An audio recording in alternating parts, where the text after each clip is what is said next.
ব্যবস্থা স্বাধীন বিচার ব্যবস্থা নয়, এটা সেই ব্রিটিশ প্রবর্তিত জালিয়াতির বিচার ব্যবস্থা। শাসন ব্যবস্থা স্বাধীন হয় নাই, এটাও ইংরেজদের দেওয়া গোলামীর শাসন ব্যবস্থা। শিক্ষা ব্যবস্থা স্বাধীন হয় নাই, গোলামীর শিক্ষা ব্যবস্থা। গোলামীর শিক্ষা ব্যবস্থা দিয়ে গোলাম তৈরি হয়, গোলামীর শাসন ব্যবস্থা দিয়ে চোর বাটপার তৈরি হয়, গোলামীর বিচার ব্যবস্থা দিয়ে অন্যায় হয়, জুলুম হয়, ন্যায় বিচার হয় না। বলবেন উপায় কি? উপায় একটাই, মানচিত্র স্বাধীন করেছি, পতাকা স্বাধীন করেছি, এবার এই জাতিকে মুক্ত এবং স্বাধীন করতে হবে। বলবেন জাতিকে মুক্ত আর স্বাধীন করার উপায় কি? উপায় একটাই, সমাজ ব্যবস্থার মধ্যে জাহিলিয়াত, গোলামি, অন্ধকার, ব্রিটিশ প্রবর্তিত ইহুদি খ্রিস্টানদের যত রকম অন্যায় ব্যবস্থাপনা মুসলিম সমাজের মধ্যে গেড়ে বসেছে, প্রতিটি ব্যবস্থাকে শেকড় সদ্ধ উপরে ফেলতে হবে। রাজি আছেন? প্রস্তুতি গ্রহণ করেন, প্রস্তুতি গ্রহণ করেন ইনশাআল্লাহ। অনেক রঙের বাংলাদেশ তো দেখেছেন, অনেক রঙের বাংলাদেশ দেখেছেন, কথা বলেন ঠিক না বেঠিক? সোনার বাংলাদেশ দেখেছেন, নতুন বাংলাদেশ দেখেছেন, সবুজ বাংলাদেশ দেখেছেন, সর্বশেষ ডিজিটাল বাংলাদেশের ভেলকিও আপায় দেখা গেছে।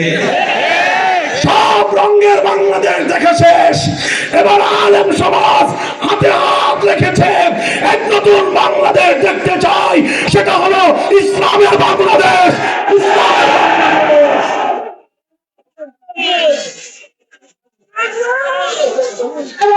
বাংলাদেশ, ইসলামের বাংলাদেশ, আগামী বাংলাদেশ, ইসলামের বাংলাদেশ।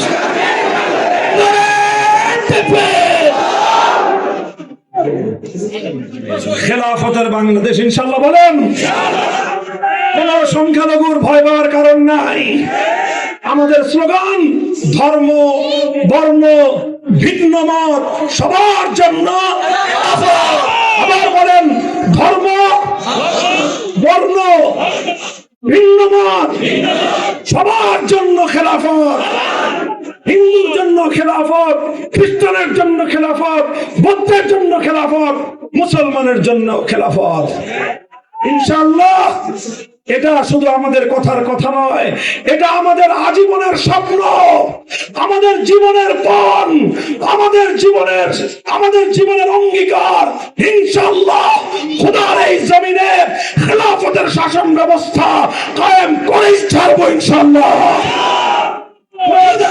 খোদার জমি করবো কায়েম, খোদার দিন, খোদার কাজ খোদার জমি করবো কায়েম, খোদার দিন, খোদার আকাশ খোদার জমি। হ্যাঁ, রাজি থাকবেন তো? বলেন প্রস্তুত থাকবেন তো? ইনশাআল্লাহ। তবে মনে রাখেন, শুধু মুখের কথায় চিরা ভিজে না। বলেন কথা দিয়ে বিপ্লব হয়ে যাবে মনে করতেছেন? মামুনুল হক সাহেব যেই ভাষণ দেয়, মাশাআল্লাহ, এই ভাষণে বিপ্লব হয়ে যাবে না। এই ভাষণ দিয়ে হাল চাষ হয়, হাল চাষ বুঝেন নাই? হাল চাষ করে বাড়িতে গিয়ে ঘুম দিলে ফসল ঘরে যাবে? হাল চাষ করার পরে রোয়া বুনতে হবে, সার দিতে হবে, সেচের পানি দিতে হবে, ক্ষেত নিড়াইতে হবে, তারপরে গিয়ে এক সময় বাড়িতে ফসল উঠবে। কথা বলেন ঠিক না বেঠিক?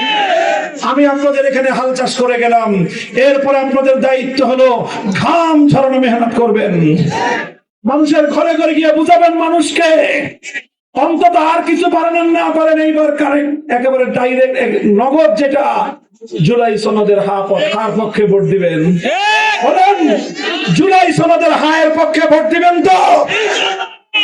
এটা করবেন, ঘাম ঝরানো মেহনত করবেন, মানুষকে বোঝাবেন।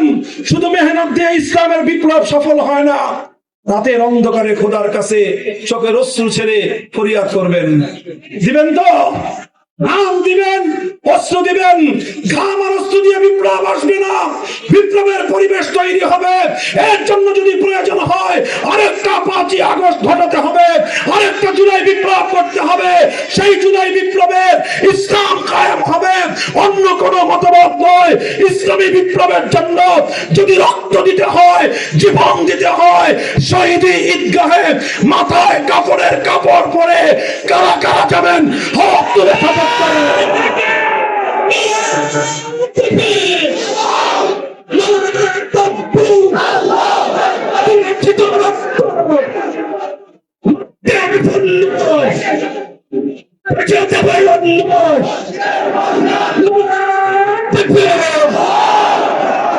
ভাই, এগুলো কি শুধু কথার কথা না শপথ?